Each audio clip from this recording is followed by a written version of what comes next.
내가 어디로 가는지 그 길을 너희가 아느니라. 도마가 이르되 주여 주께서 어디로 가시는지 우리가 알지 못하거늘 그 길을 어찌 알겠사옵나이까. 예수께서 이르시되 내가 곧 길이요 진리요 생명이니 나로 말미암지 않고는 아버지께로 올 자가 없느니라.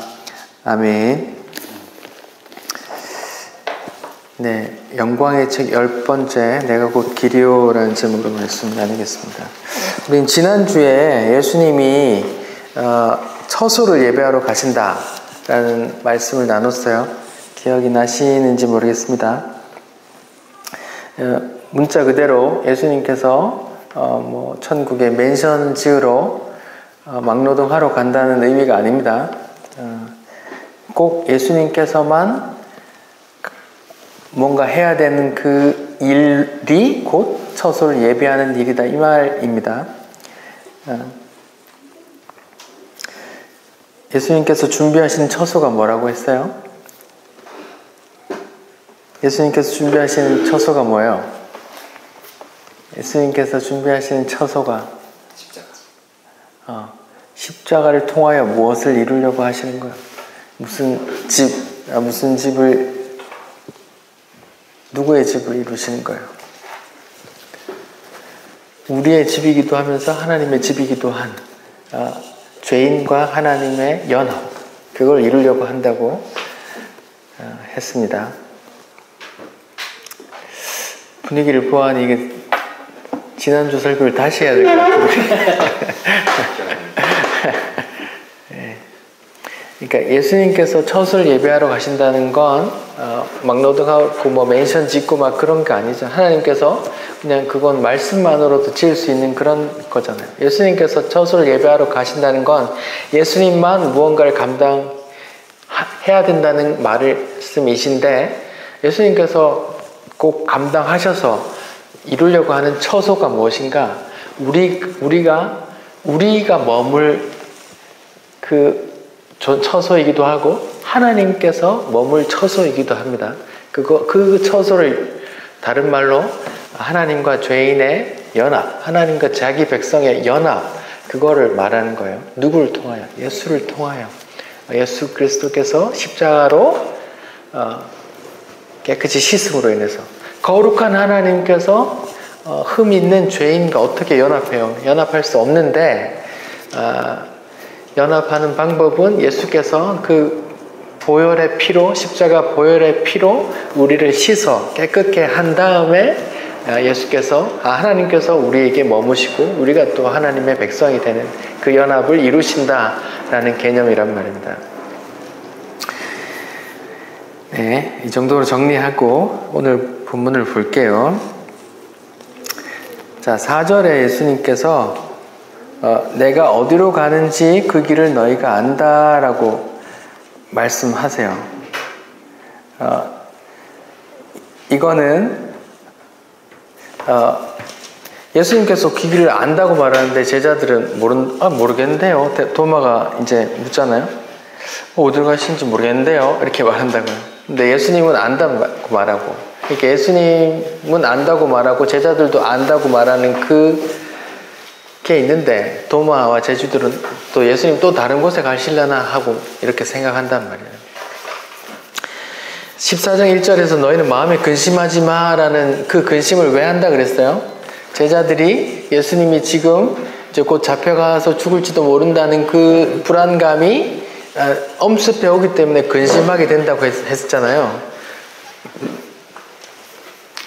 예수님께서 갑자기 밥 먹다가 막 발 닦고 이제 내가 없으면 이제 너희들끼리 서로 사랑해야 돼 막 이러고 막 이제 또 누군가 하나가 날 팔 거야 막 그러고 이제 막 그런 분위기를 몰아간단 말이에요. 그 분위기 속에서 제자들은 전혀 무시했었는데, 예수님이 3번이나 내 이제 십자가에서 죽을 거야, 잡혀가서 죽을 거야 3번이나 말했는데 무시하고 있다가 이제 좀 예수님 진짜 죽는 거 아니야? 라는 그 근심을 하게 됐단 말이에요. 그 근심하고 있는 걸 아시기 때문에 예수님께서 근심하지 마라고 하면서 이제 내가 처소 예배하러 갈 거야 라고 얘기했단 말이에요. 그 다음에 4절에서 내가 어디로 가는지 너 알잖아. 내 십자가로 간단 말이에요. 또 십자가 지나서는 또 아버지께로 가는 거고, 그걸 제자들은 지금 느끼고 있잖아요. 그래서 근심하는 거잖아요. 떠나야 할 수 있다, 죽는다, 이런 걸 알고 있는데, 이제 제자들은 갑자기 또 다른 데 가시려나 하고 이제 그 이해를 잘 못하고 또 묻는 거란 말이에요. 도마가, 주여, 주께서 어디로 가시는지 우리가 알지 못하거늘 그 길을 어찌 알겠사옵나이까? 모르겠는데 어디 가시죠? 어디 가시는지 그러고 있는 거예요. 그러니까 예수님께서 말해요. 내가 곧 길이요 진리요 생명이니 나로 만미하지 않고는 아버지께로 올 자가 없느니라, 이렇게 말한단 말이에요. 그러니까 예수님의 답변 뒷부분으로 짐작컨대 예수님은 지금 아버지께로 가는 거예요. 아버지께로 가는 거예요. 십자가를 지나서 아버지께로 가는데, 지금 제자들은 예수님이 또 어디 가시나 이렇게 이제 묻는 거예요. 제자들이 이렇게 물었어요. 예수님 어디 가세요? 어디 가는 길이세요? 어디 가는 길이세요? 어디로 향하세요? 이렇게 물었는데, 예수님은 내가 길이야 라고 말하잖아요. 그 말이 좀 안 맞거든요. 도마는 물었어요. 예수님 어디 가세요? 어디로 향해서 가세요? 예수님은 내가 길이야, 난 아버지께로 가, 이렇게 말한다고요. 도마 질문의 답은 내가 아버지께로 가는 거고, 예수님께서 한마디 더 하시는데 내가 길이요 진리요 생명이라, 이렇게 말해요. 유명한 말씀이잖아요. 다 암기하고 계시잖아요. 내가 길이요 진리요 생명이다 라는 말씀에 대해서 뭐 이제까지 설교 들었던 거나 알고 있는 거나 공감하고 있는 게 어떤 게 있어요? 예수님 길이다.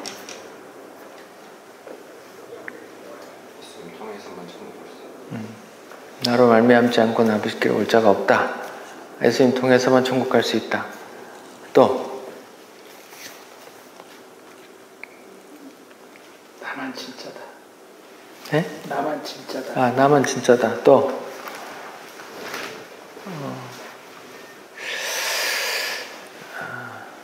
나는 길이요라는 말씀을 별로 묵상 안 한 걸로 뭐 특별히 뭐 묵상할 게 있나요? 예수님만이 길이다 이렇게만 알고 있으면 되죠. 뭐 이렇게 생각할 수도 있는데,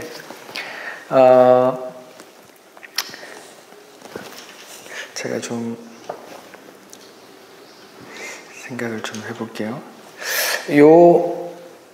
이제 저희가 전도 많이 할 때 뭐 그런 그림, 뭐 복음 사형리라고 옛날에 복음 전도할 때 많이 썼는데, 거기에 그림 중에 하나가 하나님, 인간, 하나님 나라, 또 우리 이 세상에서 가운데 십자가 그어놓고 예수님 십자가 통해서 그를 간다, 이렇게 이제 설명하는 사복음서 내용이 있잖아요. 그래서 이제 그 그림들은 이제 성경을 바탕으로 한 건데, 언제 그런 그림이 나왔어요? 야곱이 형 에서를 떠나 이제 외삼촌 댁으로 가는 길에 돌베개 베고 잠 갔습니다 할 때 돌베개 베고 자는데 이제 사닥다리가 나오죠. 창세기 28장입니다.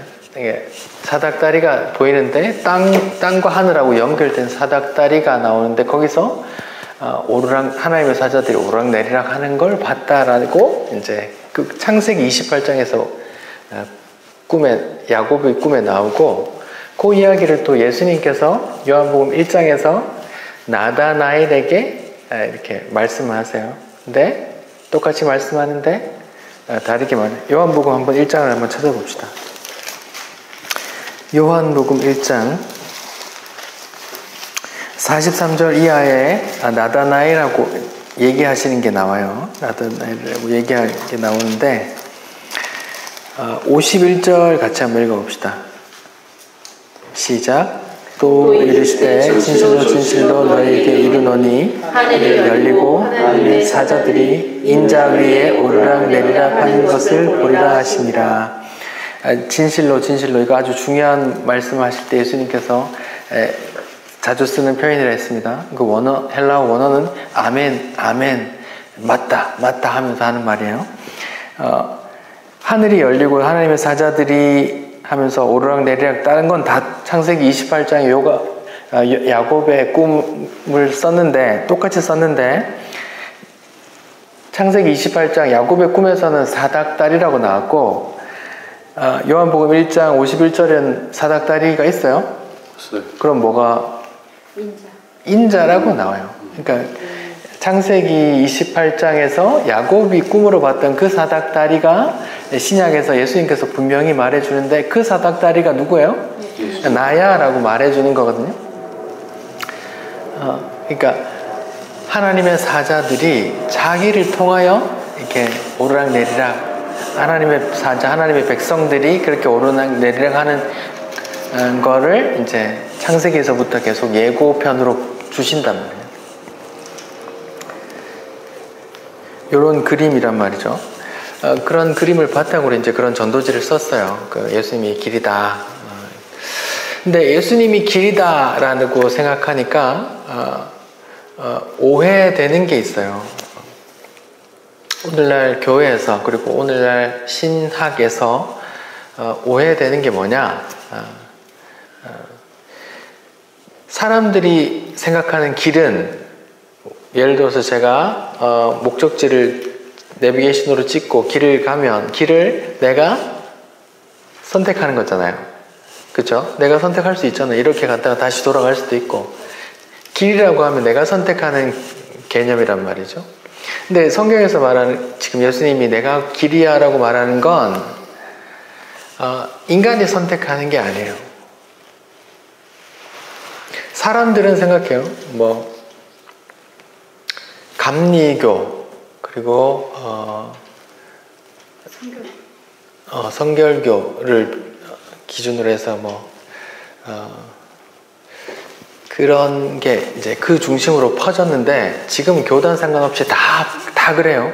그래서 내가 믿기로 결심하면 천국 가고 내가 안 믿기로 결심하면 지옥 간다 이런 생각을 다 해요. 그러면 보세요. 내가 믿기로 하면 천국 가고 내가 안 믿기로 결정하면 지옥 간다. 그러면 천국과 지옥을 누가 결정하는 게 돼요? 내가 결정하는 게 되는 거예요. 그러면 이걸 좀 어렵게 말하면 인본주의라 그래요. 근데 인본주의는 선악과의 열매거든요. 내가 선악과 따먹고 하나님이 되어 내가 하나님의 위치에서 인간이 하나님의 위치에서 모든 걸 결정하려고 하고 창조자 하나님마저 도마 위에 얹어놓고 이건 잘했어 이건 못했어 하고 판단하는 게 인본주의란 말이에요. 인명지상주의, 인본주의란 말이에요. 성경은 인본주의를 말하지 않습니다. 하나님 앞에 하나님께서 결정하는 게 태반이에요. 그러니까 예수께서 길이다. 나를 통해서만 아버지께 간다. 나를 통해서만 아버지께 가. 아버지께로 가는 하나님 나라로 가는 그 길은 내가 유일한 길이야 라고 말씀하시지만 그 길은 사람들이 선택할 수 있는 게 아니란 말이에요. 하나님께서 선택한단 말입니다. 그 말씀이 요한복음 1장에 좀 어렵게 나와 있는데 한번 보죠. 요한복음 1장에 태초에 말씀이 계시니라 하고 이제 예수에 대해서 얘기하는 거예요. 참빛이 나와요.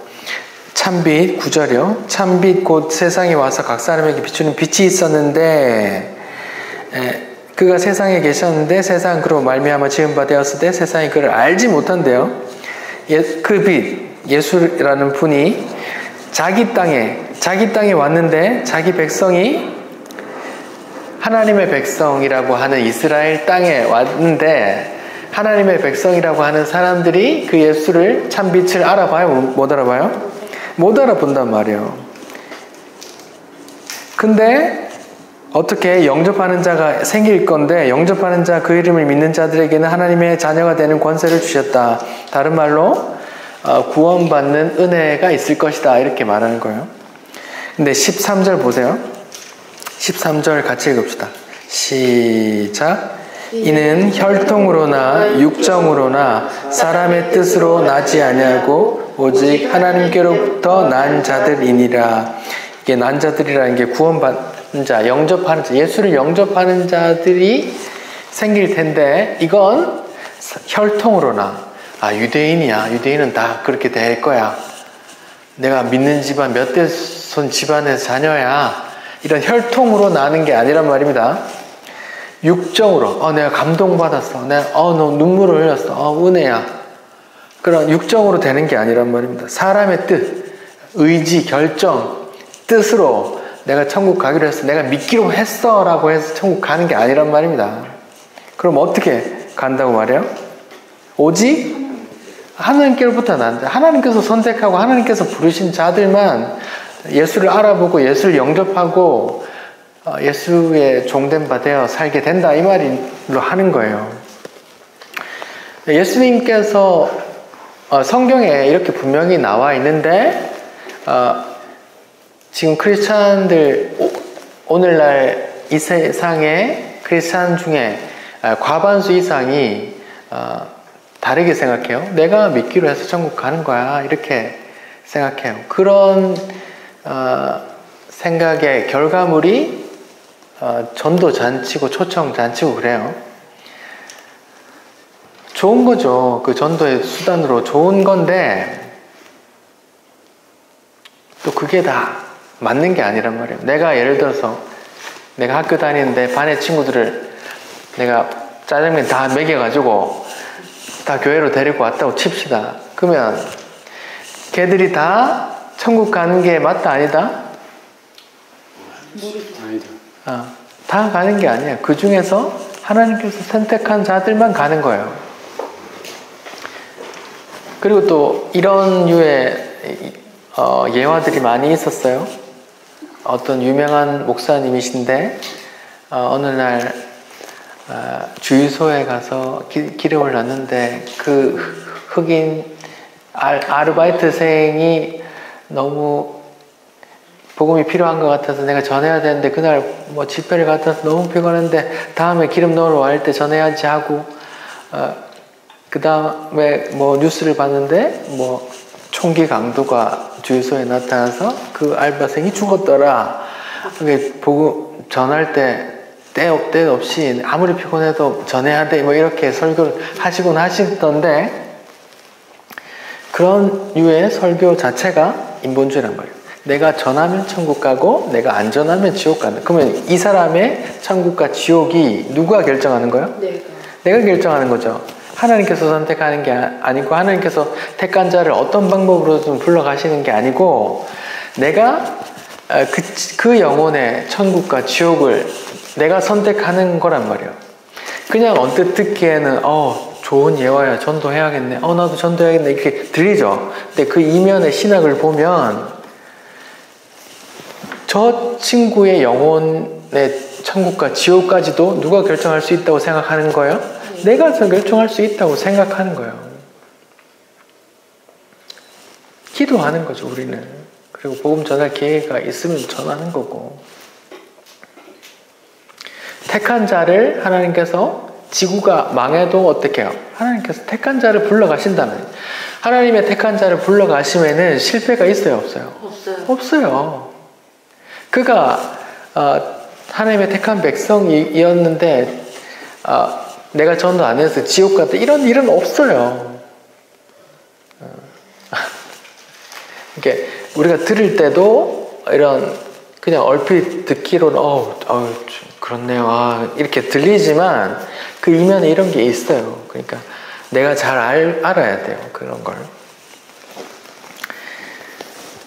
내 뜻대로 사람의 뜻으로 육정으로 혈통으로 되는 게 아니란 말입니다. 하나님께서 택한 자를 하나님께로부터 난 자만 간단 말이에요.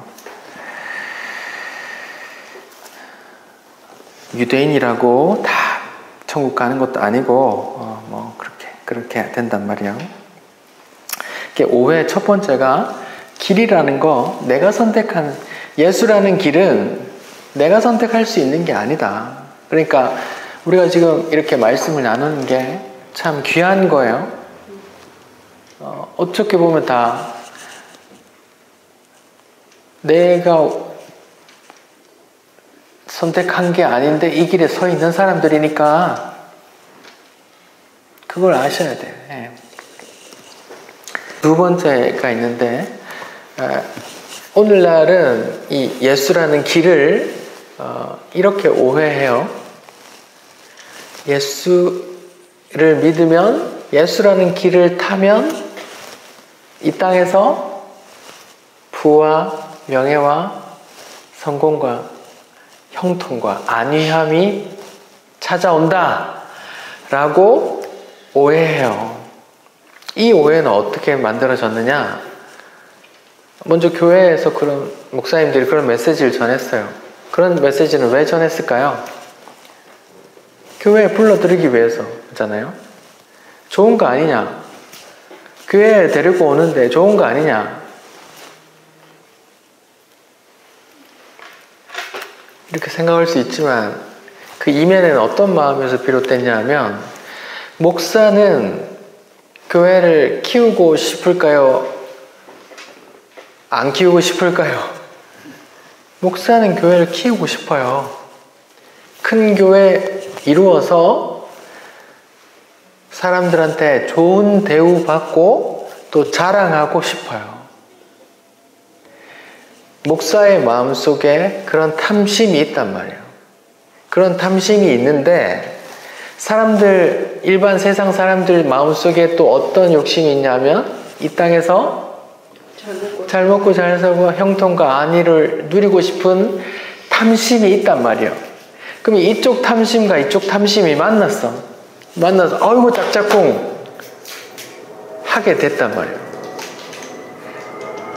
그래서 그런 말이 지금 전도잔치 할 때 예수 믿으면 복받아, 예수 믿으면 복받아 하면서 이렇게 데려오는 거예요. 좋은 거지 않냐? 좋은 거예요. 그게 그렇게 꼬셔서 교회에 데려오는 게 실제로 복음은 그게 아닌데 어떻게든 교회에 앉혀서 그런 기회를 접하게 하는 게 맞아요? 어중이 떠중이 다 잘못된 복음을 듣고 앉아서 진짜 복음 전하는 사람들을 야, 너 저리 가. 그 사람들이 세력을 이루어서 우리한테 좋은 얘기 해줘야지. 야, 시끄러워. 너 나가. 라고 진짜 복음 전하는 사람들 다 쫓아낼 수 있을 만한 그만큼 세력을 만들어 놓게 했는데 그게 좋은 거예요? 좋은 게 아니란 말입니다. 그걸 포장하기를 부흥이라고 포장한단 말이에요. 부흥이라고. 교회가 커지고 사람들이 막 교회로 몰려오는 게 부흥이라고 생각하잖아요. 성경 전체에서 부흥이라는 단어가 딱 한 번 나오는데 이게 하박국서에 나와요. 주여 주는 수년 내에 주의 뜻을 이루소서 부흥시켜 주옵소서. 그러나 진노 중이라도 긍휼을 잃지 마옵소서 한단 말이에요. 그 부흥은 무슨 부흥이냐 하면 이스라엘을 갈릴리 아수르 그 군대를 동원해서 이스라엘을 다 멸하는 걸 부흥이라고 하는 거예요. 이 혼탁해진 이 이스라엘 자기 백성을 다 쓸어버리고 깨끗게 다시 세우는 걸 부흥이라고 한단 말이에요. 근데 막 교회 사람 많은 걸 저는 이렇게 표현해요. 개나 소나 다 데려오는 와서 앉히는 것. 그렇게 앉혀놓으면 뭐가 돼요? 교회의 의사 결정은 어떻게 해요? 민주주의 방식으로 표결을 하죠. 그러면 그 사람들이 어중이 떠중이 복음과 관계없는 세상 탐심으로 가득한 사람들이 많이 앉아 있으면 그 사람들이 표를 던지면 교회의 방향이 어떻게 결정돼요? 그렇게 방향으로 결정되어 나갈 수 있단 말이에요. 그러면 진짜 복음 전하는 사람들은 저 사람 내보냅시다. 쫓겨난단 말이에요. 쟤는 왜 저렇게 죄만 얘기해? 안 그래도 사는 거 힘들어 죽겠는데 저 사람 내보냅시다. 이렇게 내보낸단 말이에요.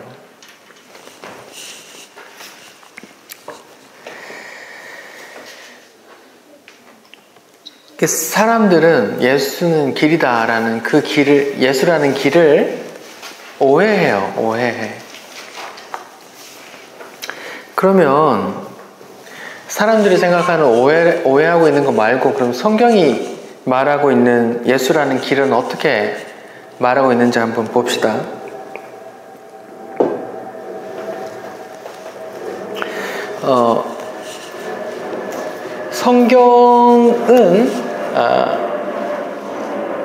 성경은 몇 권일까요? 예, 명문주일학교 나오셨으면 다 알 텐데. 한 권. 네, 맞습니다. 한 권도 맞고 66권도 맞죠. 예. 두 권도 맞고, 예. 세 권. 예.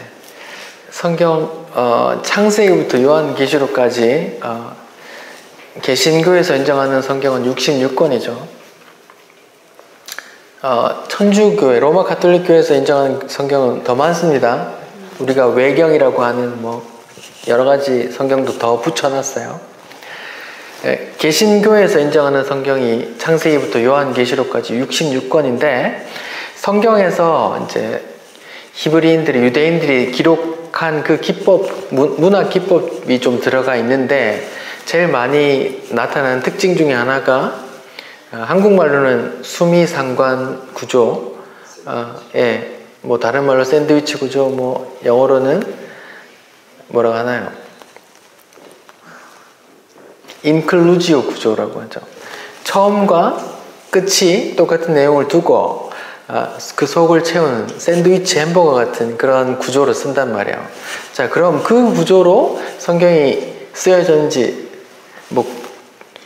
군데군데 많은데, 성경 전체로 보면 그러면 창세기 처음하고 요한계시록 끝에 하고 그런 구조가 되어 있는지 한번 보자고요. 창세기 1장 2장에 뭐가 나와요? 천지 창조와 안식이 나와요. 그렇죠? 그러면 요한계시록 21장 22장에 뭐가 나와요? 새하늘과 새 땅이 나오고 그 하나님과 그 백성들이 안식하는 장면이 나온단 말이에요. 맞죠? 창세기에 창조와 안식이 나오고 요한계시록 말미에 새 창조와 안식이 또 나온단 말이에요. 수미상관, 인클루지오, 샌드위치 구조란 말이에요. 그러면 그 속에 어떤 내용이 들어갈까요? 이 안식과 이 안식, 이 창조와 이 창조 사이에 뭐가 들어갈까요? 창조된 목적. 또 하나님께서 천지를 창조하셨어. 안식을 이뤘어. 근데 왜 또 안식을 이루어야 했는지가 나와요. 인간의 죄가 나와요. 그리고 다시 어떻게 안식으로 회복되는가가 나온다. 그러니까 인간의 죄가 나오고 다시 어떻게 회복시키느냐가 나와요. 처음과 끝, 창조와 안식 사이에 이게 왜 이게 깨졌는가, 또 어떻게 회복시킬 것인가가 나온단 말이에요. 죄와 그 회복하는 길, 오늘 본문으로 따지면 그 길이 누구예요? 예수를 증거하는 책이란 말이에요. 그러니까 그 안식이 깨어졌는데 예수라는 길로 인해서 그 안식이 회복되더라. 이 내용이 전부 다 나와 있단 말이에요. 그럼 성경 전체가 다 누구를 전하는 거네요? 예수를 전하는 거네요? 맞나요? 근데 사람들은 잘 모른다고요? 성경 전체가 예수를 증거하는지 몰라요. 목사님들이 하도 오늘 본문은 구약 몇 절에서 몇 절까지입니다 하고 그 본문, 부정한 걸 먹지 마세요. 먹지 마세요. 이렇게만 설교하니까 성경 전체가 어떻게 되어 있는지 모른단 말이에요. 구약이 예수를 증거하는지 아는 사람이 별로 없어요. 제가 20년 동안 교회 다니는데 아무도 설교를 그렇게 안 해줬어. 구약의 성경을 예수를 증거하는 책이라고 예수님이 말했더라고요. 요한복음 5장에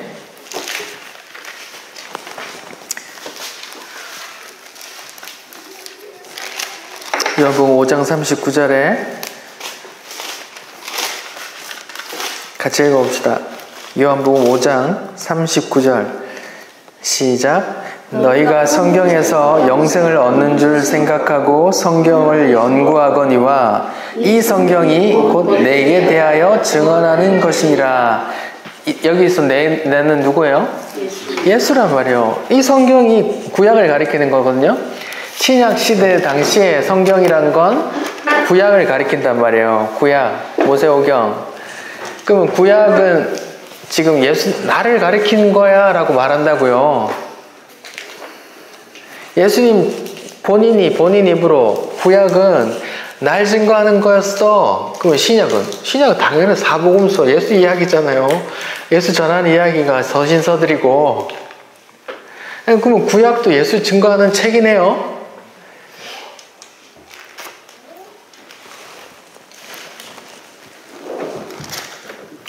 구약에 예수 증거하는 책이 뭐가 있어요?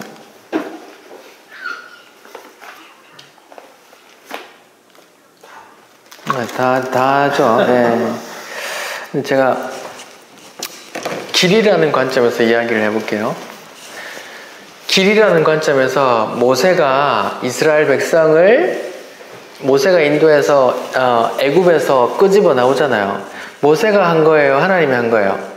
하나님이 한 거죠. 하나님께서 하나님의 능력으로 10가지 재앙 뿌리고 홍해 가르고 해서 자기 백성을 끌어냈잖아요. 이걸 요한복음 1장의 말로 바꾸면 사람의 혈통이나 육정이나 사람의 뜻으로 나는 게 아니다 이 말인 거예요. 하나님께서 하나님의 능력으로 이스라엘 백성을 애굽에서 끄집어냈어요. 끄집어내서 목적지가 어디예요? 어디로 끌고 가기 위해서? 약속의 땅, 가나안 땅, 아브라함에게 약속하신 그 약속의 땅으로 들어가는 그 과정에 뭐가 있었어요? 어디를 지나요? 광야가 있었죠. 그러면 애굽에서 나와서 약속의 땅, 가나안 땅으로 들어가는데 그 가는 길이 어디예요? 광야예요. 그럼 광야, 지금 오늘 본문에 예수가 길이라고 하잖아요. 그 광야에 예수가 증거되어야 된단 말이에요. 그럼 광야에서 예수가 어떻게 증거됐어요? 성전, 성막. 자, 순서대로 좀 생각해 보면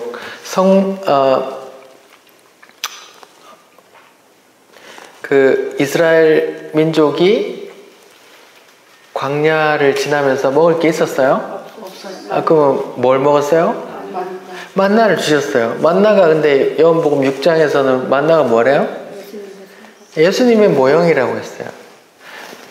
한번 찾아봅시다. 요한복음 6장.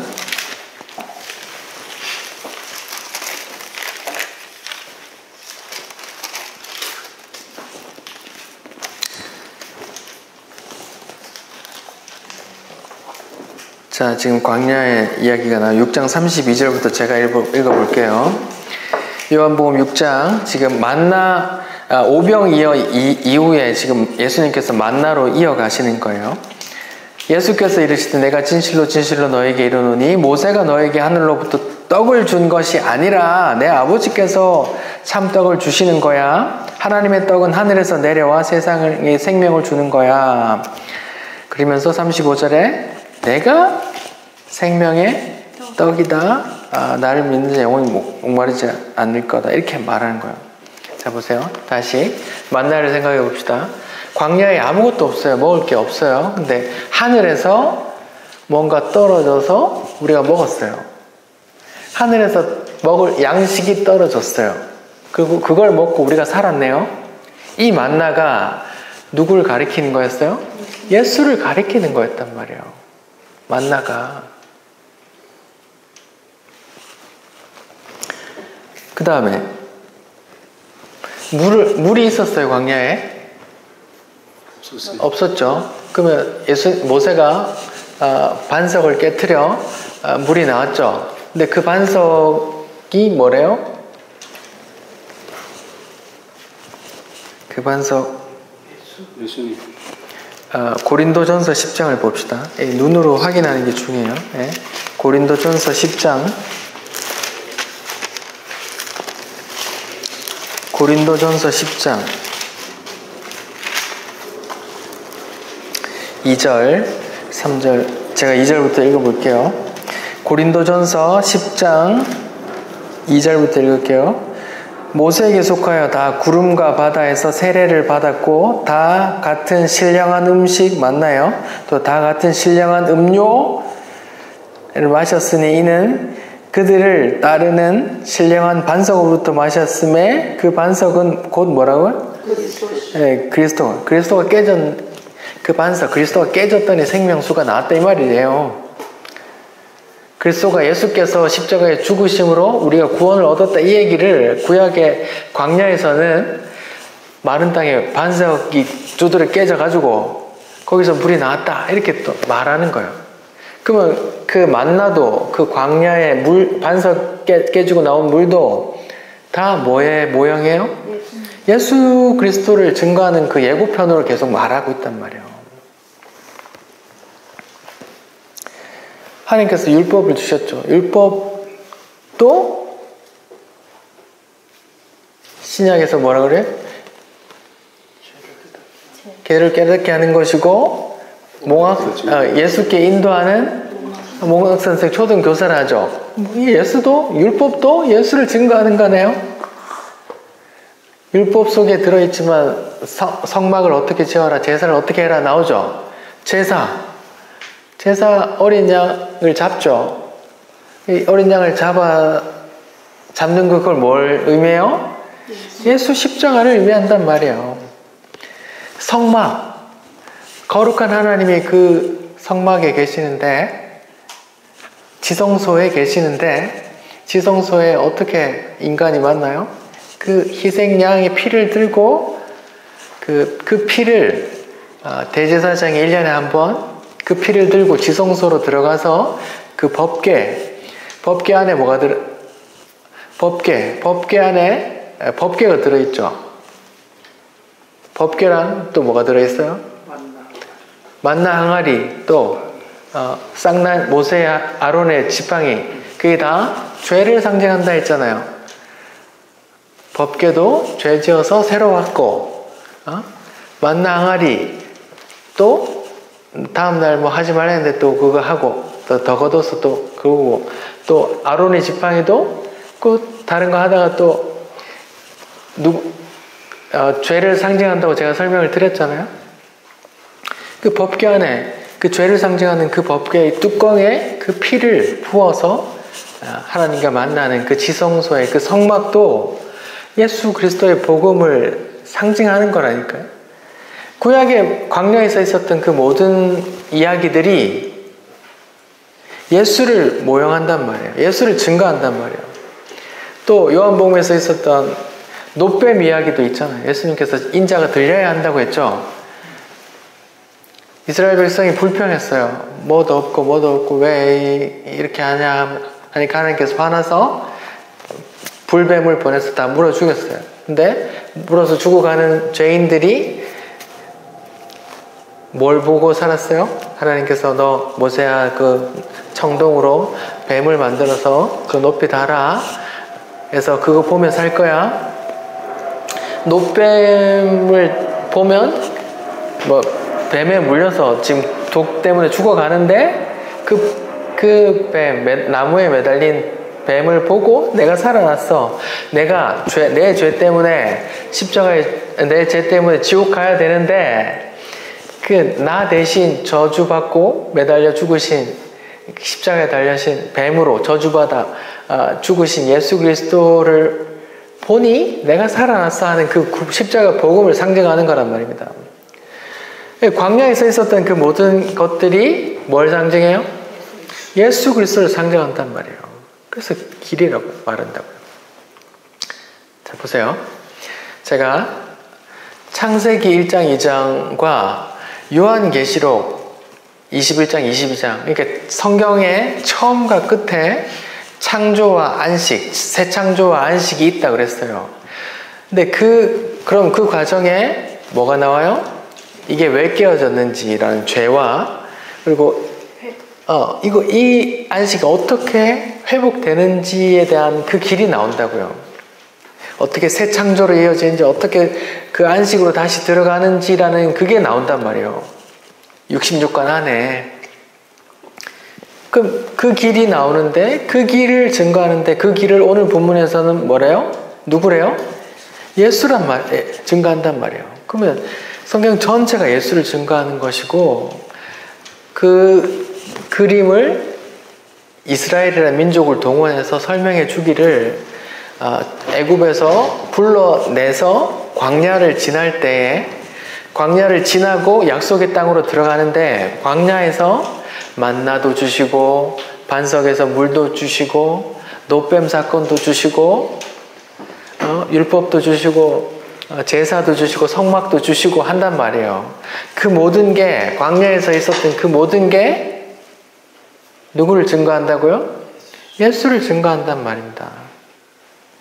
이스라엘 백성이 애굽에서 나와 약속의 땅으로 가는 그 광야 길, 그걸 또 예수 그리스도로 설명한단 말이에요.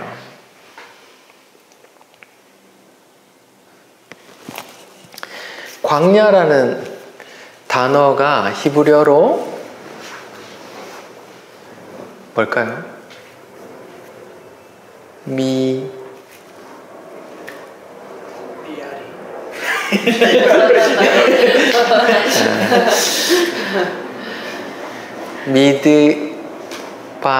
미드바르예요. 미드바르. 처음 듣죠? 네. 따라해 봅시다. 미드바르. 미드바르는 다바르의 명사형이에요. 다바르 들어봤어요? 뭐예요? 들어봤어요. 다바르. 다바르는 말씀하다, 인도하다, 명령하다, 말하다 이런 말이에요. 말씀 이런 뜻이에요. 그 광야라는 곳 자체가 하나님의 말씀이 있는 곳이에요. 광야라는 곳 자체가 하나님께서 말씀하시는 곳이고 자기 백성이 그 말씀을 듣는 곳이에요. 광야라는 곳에 뭐가 있어요?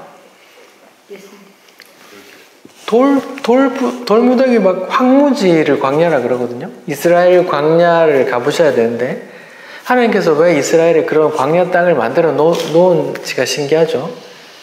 아무것도 없는데 말씀만 있게 만드신 거예요. 그 땅을.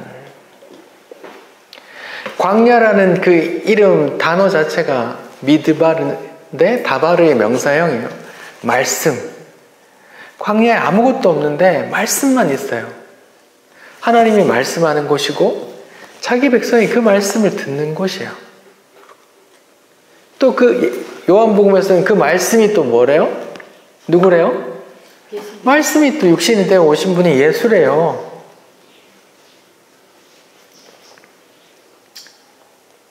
그러니까 이스라엘 백성이 애굽에서 나와 약속의 땅으로 들어가는 과정, 그 길이 광야 길인데 그 광야라는 길 이름 뜻이 말씀하는 곳이고 말씀이 있는 곳이고 말씀을 듣는 곳이에요.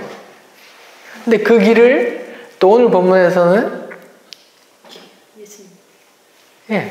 그 길이 또 자기라고, 내가 곧 길이요라고 말하고 요한복음 1장에서는 그 말씀이 또 나라고 말하고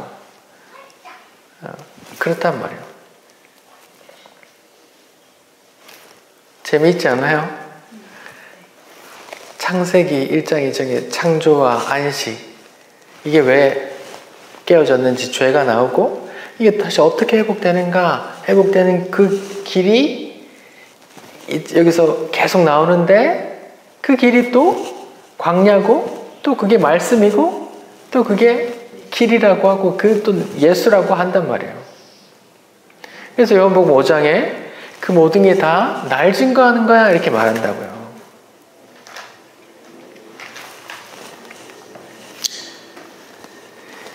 이게 성경에서 말하는 길이에요. 길. 창세기 1장, 2장, 요한계시록 21장, 22장 그 사이에 그 모든 길을 안식으로 다시 새 창조로 들어가는 그 길을 증거하고 있는데, 새 창조로, 새 안식으로 들어가는 그 길을 증거하는데 그게 말씀이고 그게 예수고, 또 예수는 또 내가 곧 길이라고 말하는 거라고요. 구약이 그렇게 증거해요. 그럼 신약은요? 신약은 예수를 어떻게 증거해요?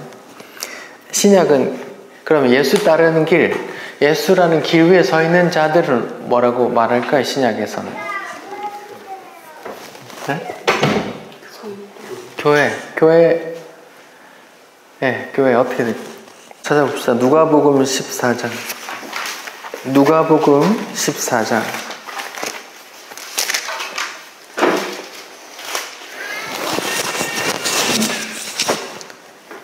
누가복음 14장 25절 위에 뭐라고 소제목이 달려있어요? 제자가 되는 길. 예, 제자가 되는 길이라고 나왔어요. 이때 제자는 예수라는 길 위에 있는 자들이에요. 예수라는 길 위에 있는 자, 오늘 본문으로 바꾸면 예수 믿는 자들 이런 말이에요. 자, 봅시다. 제가 읽어볼게요. 수많은 무리가 함께 갈새 예수께서 돌이키사 이르시되, 지금 수많은 사람들이 예수를 따르고 있어요. 예수님께서 막 기적을 행하니까 수많은 사람들이 따르는데 이제부터 예수님께서 나 따라오려면 어떻게 해? 라고 이제 말씀을 하세요. 26절 27절 같이 읽어봅시다. 시작. 무릇 내게 오는 자가 자기 부모와 처자와 형제와 자매와 더욱이 자기 욕심까지 미워하지 아니하면 능히 내 제자가 되지 못하고, 누구든지 자기 십자가를 지고 나를 따르지 않는 자도 능히 내 제자가 되지 못하리라. 여기 보면 무릇 내게 오는 자, 내 제자가 되려거든 부모나 자식이나 형제나 자매나 심지어 자기 목숨까지 미워하고 날 따라와야 돼 라고 말해요. 그리고 27절에서는 자기 십자가 지고 나를 따라와 이렇게 말하고요.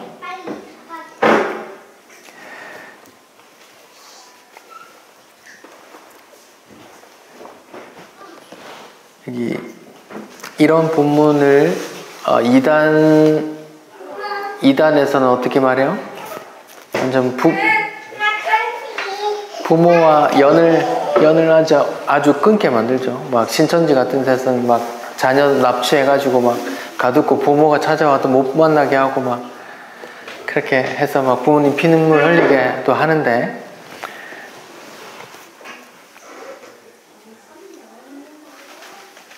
가짜가 이런 말씀을 따르는 거예요. 이단 사람들이. 근데 이건 말씀, 예수를 부인하게 만들면 가족을 떠나서라도 네가 예수를 따라와 이 말이거든요. 신천지 이만희를 따라가라는 말이 아닙니다. 부모 버리고 이만희 따라가라는 말이 아닙니다. 부모가 예수 못 믿게 하면 막 머리 자르고 집에 가다 놔도 마음속으로 예수 믿으란 말입니다. 다리 몽둥이 부숴서 예수 못 믿게 해도 예수 믿으란 말입니다. 형제 자매와 원수가 되더라도 예수 믿으란 말이에요.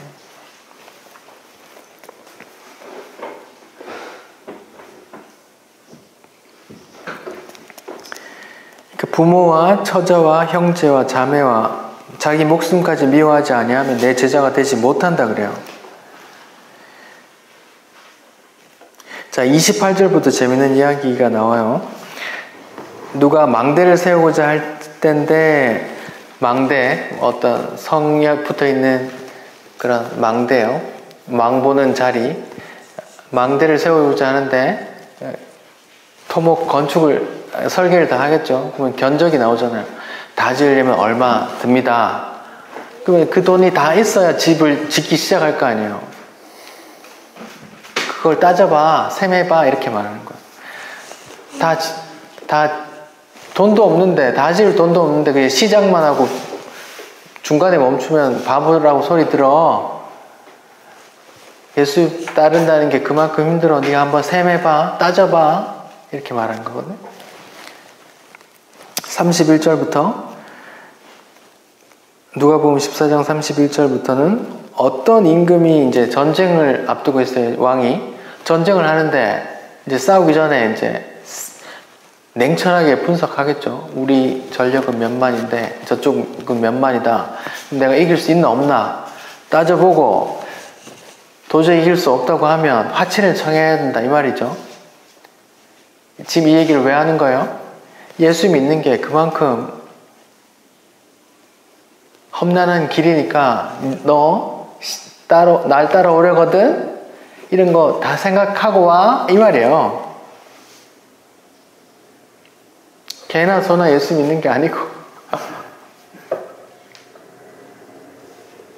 왜요? 그 길이 어떤 길이기 때문에?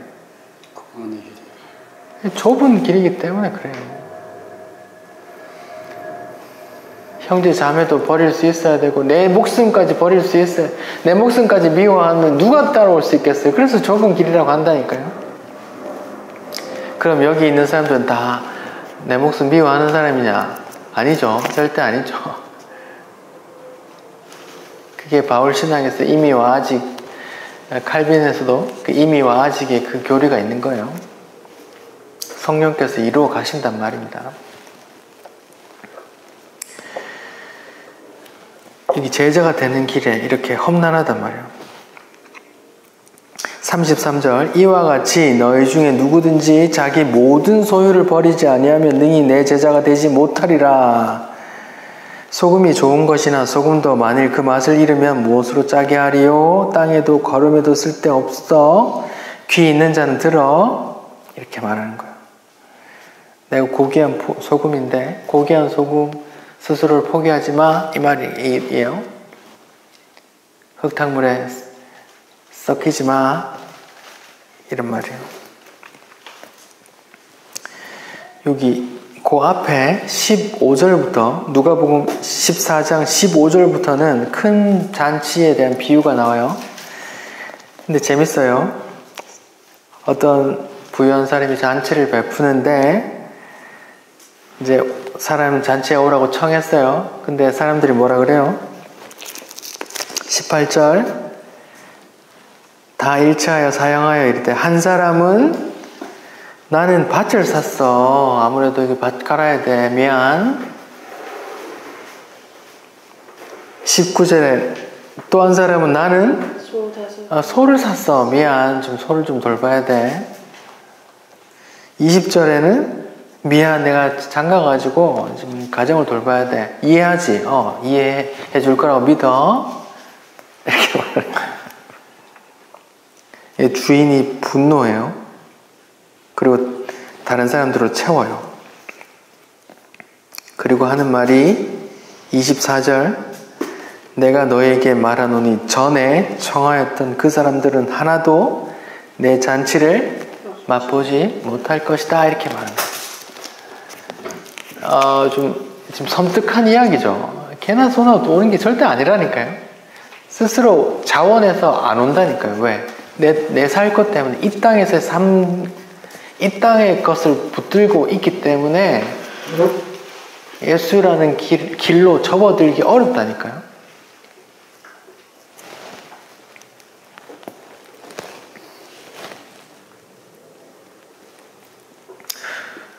마태복음 7장 13절 14절 좁은 문으로 들어가라. 멸망으로 인도하는 문은 크고 그 길이 넓어 그리로 들어가는 자가 많고 생명으로 인도하는 문은 좁고 길이 협착하여 찾는 자가 적음이라 이렇게 말해요.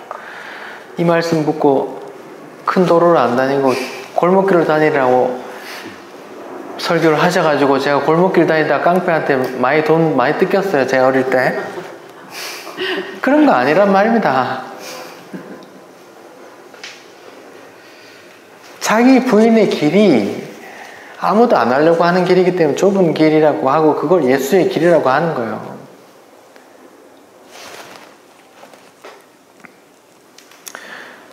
그럼 예수 믿는 길은 그럼 어떻게 사는 게 예수 믿는 길인데, 우리 디모데전서 한번 봅시다. 디모데전서 6장.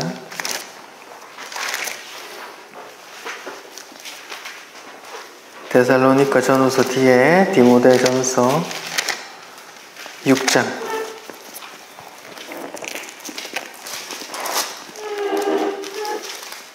6장 6절. 6장 6절부터 같이 한번 읽어봅시다. 디모데전서 6장 6절부터 같이 읽어봅시다. 시작. 그러나 자족하는 마음이 있으면 경건은 큰 이익이 되느니라. 우리가 세상에 아무것도 가져온 것이 없음에 또한 아무것도 가지고 가지 못하리니 우리가 먹을 것과 입을 것이 있은즉 족한 줄로 알 것이니라. 네, 여기까지 잠깐만. 자족하는 마음이 있으래요. 그러니까 그리스도의 길을 가는 사람은 그냥 먹을 거 입을 거 있으면 그냥 족한 줄로 알아요. 이걸 좁은 길이라고 하는 거예요. 왜요? 넓은 길은 다 어떻게 되려고 하는데요? 다 부자 되려고 하는 게 넓은 길이란 말입니다. 근데 넓은 길 가는 이야기가 나와요. 9절부터 읽어봅시다. 9절 10절 시작. 구하려 하는 자들은 시험과 올무와 여러가지 어리석고 해로운 욕심에 떨어지나니 곧 사람으로 파멸과 멸망에 빠지게 하는 것이라. 돈을 사랑함이 일만하게 불의가 되나니 이것을 탐내는 자들은 미혹을 받아 믿음에서 떠나 많은 근심으로 자기를 찔렀도다. 이렇게 말한다. 여기 좁은 길과 넓은 길이 이렇게 나온다고요.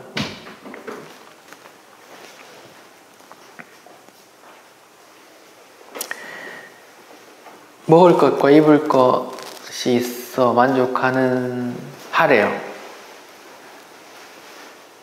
만족하래요. 만족할 사람 없네요. 그래서 좁은 길이래요.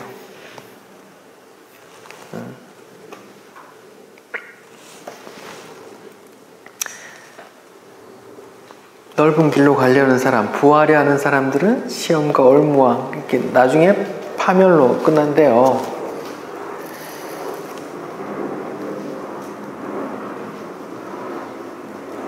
성경은 오히려 부에 대해서 굉장히 경계한다니까요. 그걸 넓은 길이라고 해요. 사람들 전부 다 부자 되려고 하잖아요. 넓은 길이란 말입니다. 절대로 만족 못하거든요. 자기 부인하지 않으면 만족 못해요. 뻔히 더 벌 수 있는 게 보이는데 어떻게 만족해요?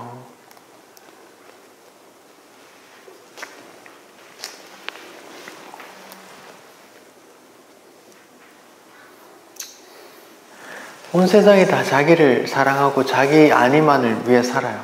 이게 넓은 길이에요. 근데 성도는 어떻게 한다고요?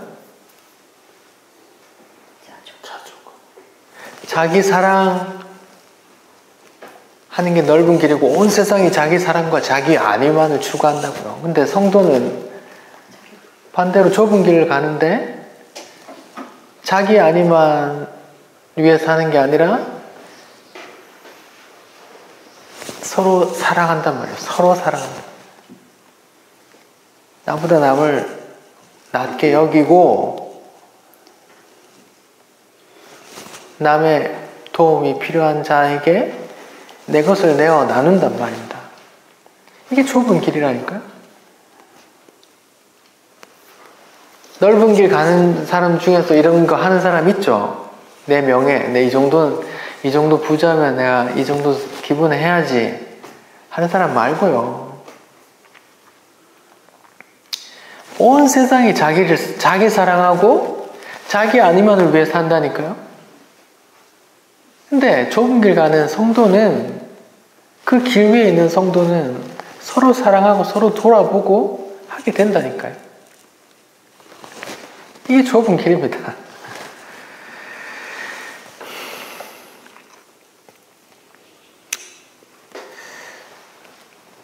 부자가 나오죠. 젊은 부자 관리가 나오잖아요. 예수 믿고 따르라고 하니까, 날 따라오라니까 자기 가진 게 많아서 돌아가잖아요. 그리고 예수님 뭐라 그래요? 부자가 천국에 들어가. 예. 어렵다. 어렵대요. 그러면 들어간단 말이에요? 못 들어간단 말이에요. 그 부자가 뭘 사랑하기 때문에? 자기를 사랑하고 돈을 사랑하기 때문이에요. 돈을 사랑하는 거, 그 근본에는 자기를 사랑하는 거라니까? 자기 이 땅에서의 자기 안위가 보장되기 때문에 그런 거란 말이에요. 자기 사랑을 놓지 못하고 예수를 못 따른단 말이에요. 자기 목숨을 미워하고서 따라갈 수 있다니까요. 그럼 누가 따를 수 있어요? 절대로 못 따라가요. 근데 그 길을 누가 가느냐? 돌아가는 젊은 부자 얘기하면서 재물이 있는 자가 천국 가는 게 어려워. 낙타가 바늘기로 들어가는 게 더 쉬워. 이렇게 말하니까 제자들이 놀래가지고 예수님 그러면 도대체 누가 천국 갑니까? 그러니까 사람은 할 수 없으되 하나님은 다 하실 수 있는 일을 하잖아요. 그 하나님이 하시는 일이라니까요.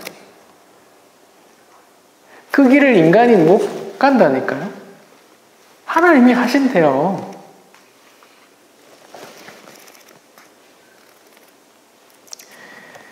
하나님이 하신답니다.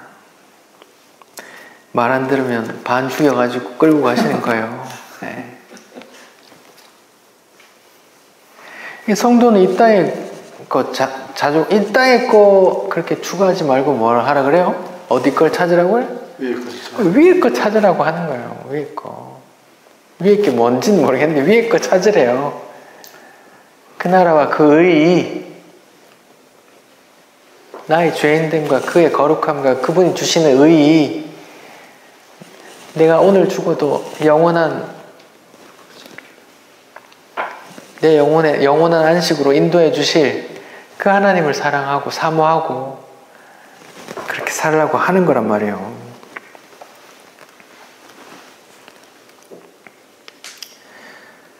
성경은 이렇게 오히려 부하려 하는 자를 경고해요. 누가 부하자는 축복이라 그래요.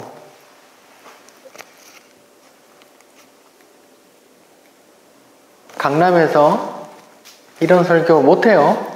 이런 설교하면 바로 쫓겨납니다. 왜요? 그분들 성도님들 자산이 어떻게 되는데요? 자산이 몇십억, 몇백억 있거든요. 이런 설교 못한단 말입니다. 예수님 말씀 있는 그대로 말씀을 못한다고요. 재물 많은 자가 천국 가기 어려워! 라고 말을 하면 쫓겨난다니까요. 재물 많은 게 하나님의 축복이야! 라고 말하는 사람만 거기 붙어 있을 수 있다고요. 그러면 그 교회에 가는 게 맞아요? 그게 교회예요?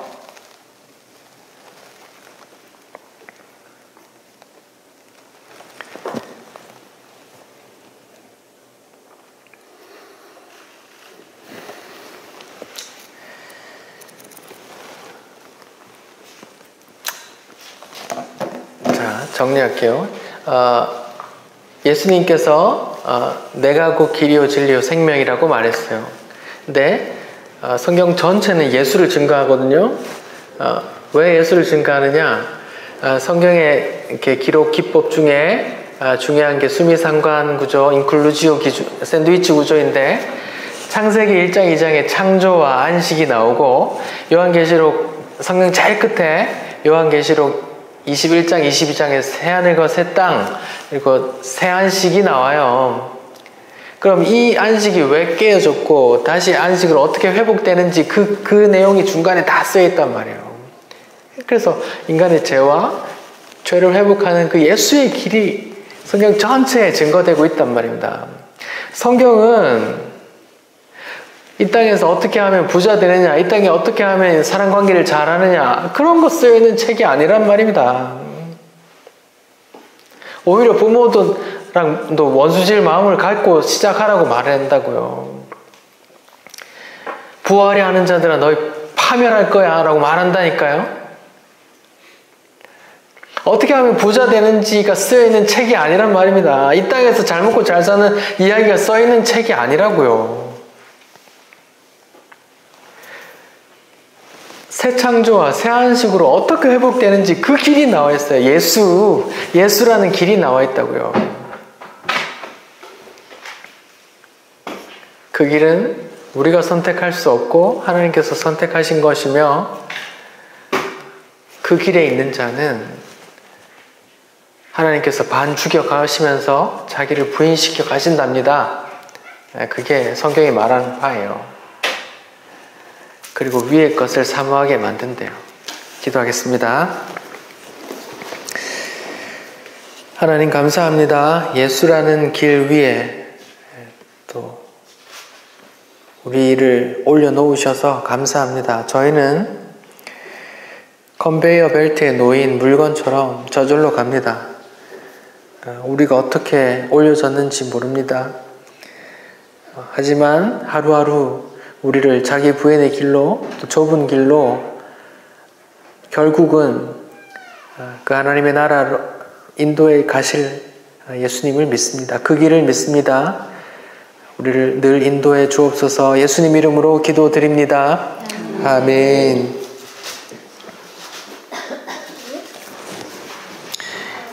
아까 찬송가 몇 장이었죠?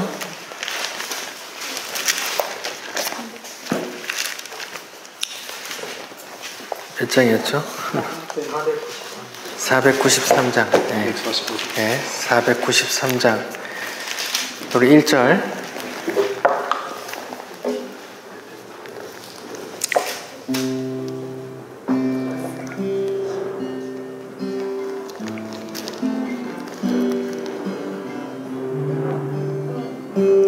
하늘 간 밝은 길이 내 앞에 있으니 슬픈 일을 많이 보고 늘 고생하여도 하늘 영광 밝음이 어둠 그늘 헤치니 예수 공로 의지하여 항상 빛을 보도다. 내가 염려하는 일이 세상에 많은 중 속에 근심 밖에 걱정 늘 시험하여도 예수 보배로운 피 모든 것을 이기니 예수 공로 의지하여 항상 이기리로다.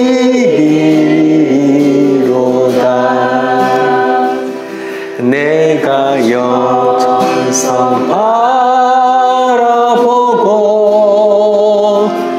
가까이 왔으니 아버지의 영광 집에 나 쉬고 싶도다. 나는 부족하여도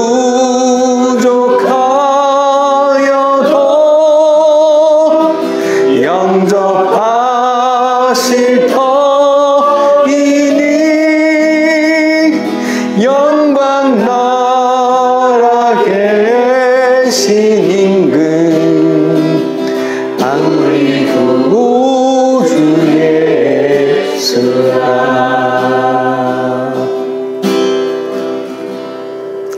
아멘.